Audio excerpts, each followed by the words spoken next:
తాడికొండ నియోజకవర్గం నుంచి ఎమ్మెల్సీగా విజయం సాధించినటువంటి ఇళ్ల వెంకటేశ్వరరావు మనతో ఉన్నారు. ప్రోగ్రెసివ్ డెమోక్రటిక్ ఫ్రంట్ తరఫున ఆయన అభ్యర్థిగా నిలబడి విజయం సాధించడం జరిగింది. వెంకటేశ్వరరావు గారి విజయాన్ని మీరు ఊహించారా?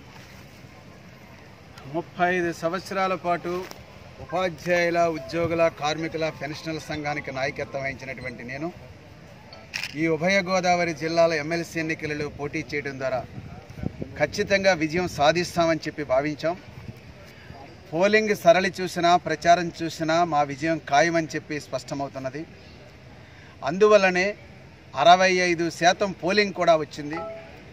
మండు టెండను సైతం లెక్క చేయకుండా బారులు తీరలు నిలబడి ఒక మంచి మనిషిని, ఒక మంచి ఉద్యమ నాయకుడిని గెలిపించాలనేటువంటి మంచి మనసుతో ఓటేసినటువంటి గ్రాడ్యుయేట్ ఓటర్ మహాశయులందరికీ కూడా వందనాలు తెలియజేస్తూ ఉన్నాను. లక్షల మంది గ్రాడ్యుయేట్ ఓటర్లు మనసిచ్చి ఓటిచ్చి గెలిపించినటువంటి గెలుపుగా మేము భావిస్తా ఉన్నాను. అంటే ఇది యువజనుల విజయం. మీ ప్రత్యర్థి బలమైనటువంటి కార్పొరేట్ విద్యా వ్యవస్థకు సంబంధించినటువంటి వ్యక్తి. ఆ విషయంలో మీకు ఏదైనా ఇబ్బందికరమైనటువంటి పరిస్థితులు ఎదురవుతాయనుకున్నారా? ఓకే, ప్రత్యర్థులకి ధనబలం ఉండొచ్చు, కానీ మాకు సంఘ బలం ఉంది, పోరు జెండాల బలం ఉంది, ఉద్యమ సంఘాల బలం ఉంది కాబట్టే ఇప్పటికి 2007 నుంచి 2019 వరకు 24 సార్లు ఎమ్మెల్సీలను గెలిపించాం. ఈ కాలమంతా కూడా నేను రాష్ట్ర అధ్యక్షుడిగా ఉన్నాను. ఒక్కొక్క సందర్భంలో కార్పొరేట్లు వేసేటువంటి ఎత్తులు పై ఎత్తులతో ఏమైనా కొంత ఒక్కొక్క సందర్భంలో అయినా జరిగి ఉండొచ్చు. అన్ని సందర్భాలు అట్లా జరగదు. ఎన్ని ఎరలేసినా ఓట్లు చేర్పించే దగ్గర నుంచే ఎన్ని ఎరలేసినప్పటికీ కూడా ఈ గ్రాడ్యుయేట్ ఓటర్లు అందరూ కూడా అత్యంత నిజాయితీగా, నిర్భీతిగా పోలింగ్ స్టేషన్కి వచ్చి ఆ రకంగా ఓటేశారు కాబట్టే ఈ రకమైనటువంటి విజయాన్ని సాధించామని చెప్పి తెలియజేస్తా ఉన్నాను. అంటే మీ ఉద్యోగ సంఘాలకు దూరంగా ఉన్నటువంటి వ్యక్తులు, అంటే మీ ఉద్యోగ సంఘాలతో ఏమాత్రం సంబంధం లేని వ్యక్తులు కూడా వేలాది మంది మీకు ఓటేసినట్టుగా మీరు అంగీకరిస్తారా? వాళ్ళు మీరు ఎట్లా రీచ్ అయ్యారు? ఇప్పుడు ఉద్యోగ, ఉపాధ్యాయ, కార్మిక, పెన్షనర్ల సంఘాలు కేవలం వాళ్ళే కాకుండా వాళ్ళ కుటుంబాలు కూడా చాలామంది ఉన్నారు. అలాగే మాదే కాకుండా ఒక మిడిల్ క్లాస్ ఎంప్లాయీస్ ఉన్నట్టు LIC వాళ్ళు, అట్లాగే మరి మెడికల్ రిప్రజెంటేటివ్స్, కేంద్ర ప్రభుత్వ సంఘాలు, పబ్లిక్ సెక్టర్ సంఘాలు, ఈ యొక్క అన్ని కుటుంబాలలో కూడా గ్రాడ్యుయేట్ ఓటర్లు ఉన్నారు. అలాగే నేను తెలియనటువంటి కూడా అనేక మంది జనరల్ గ్రాడ్యుయేట్స్ కూడా చాలామంది ఉన్నారు.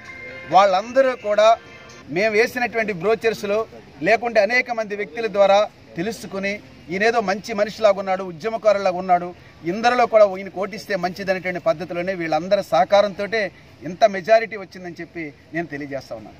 ఇటీవల జరిగినటువంటి అన్ని ఎన్నికలు, ఏ ఎన్నిక చూసుకున్నా ఇంత నిజాయితీగా, అంటే ఎటువంటి ప్రలోభాలు లేకుండా జరిగినటువంటి ఎన్నికగా చాలా మంది చెప్తా ఉన్నారు.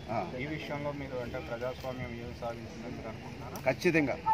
ఖచ్చితంగా భారతదేశపు పార్లమెంటరీ ఎన్నికల చరిత్రలోనే అభ్యర్థి తను ఖర్చు పెట్టకుండా, ఓటర్కి ₹1 ఇవ్వకుండా, గెలిచిన తర్వాత ఎమ్మెల్సీ తన సొంత వ్యవహారం అనుకోకుండా ఈ రకమైనటువంటి పద్ధతిలోనే ఇప్పటివరకు గెలిచినటువంటి గ్రాడ్యుయేట్ PDF ఎమ్మెల్సీలు అందరూ కూడా ఆ రకమైనటువంటి పద్ధతిలోనే గెలిచారు.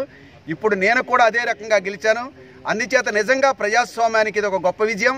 ఈవేళ జనరల్ రాజకీయ పార్టీలుగా ఉన్నటువంటి వాళ్ళందరూ కూడా ఈ బాట పట్టిదే అటు ప్రజలకి, ప్రజాస్వామ్యానికి మేలు చేకూరుతుందని చెప్పి చెప్తున్నాను. నేను గెలవాలి, మా పార్టీ గెలవాలి, మేము అధికారంలోకి రావాలనేటువంటి పద్ధతిలో పోటీపడి కోట్లు ఖర్చు పెడుతున్నటువంటి ఈ రాజకీయాలు మారాలని చెప్పి, నిజమైనటువంటి ప్రజాస్వామ్యం వర్ధిల్లాలని చెప్పి నేను ఆకాంక్షిస్తా ఉన్నాను. గ్రాడ్యుయేట్లో ఎక్కువగా ఉండేటువంటి సమస్య నిరుద్యోగిత. చట్టసభల్లో వాళ్ళ వాణిని మీరు ఏ విధంగా వినిపించబోతున్నారు? గ్రాడ్యుయేట్ ఒక్క నిరుద్యోగిత గ్రాడ్యుయేట్స్ మాత్రమే ఇందుట్లో లేరు. ఇప్పుడు మన సమాజంలో ముసలి వయసు ఉన్నటువంటి వాళ్ళు ఒక పెద్ద సెక్షన్గా ఉన్నారు, గ్రాడ్యుయేట్గా ఉన్నటువంటి వాళ్ళు కూడా ఒక సెక్షన్స్ ఉన్నారు. చాలామంది మాట్లాడేటప్పుడు గ్రాడ్యుయేట్స్ అంటే ఒక నిరుద్యోగులే అనుకుంటున్నారు.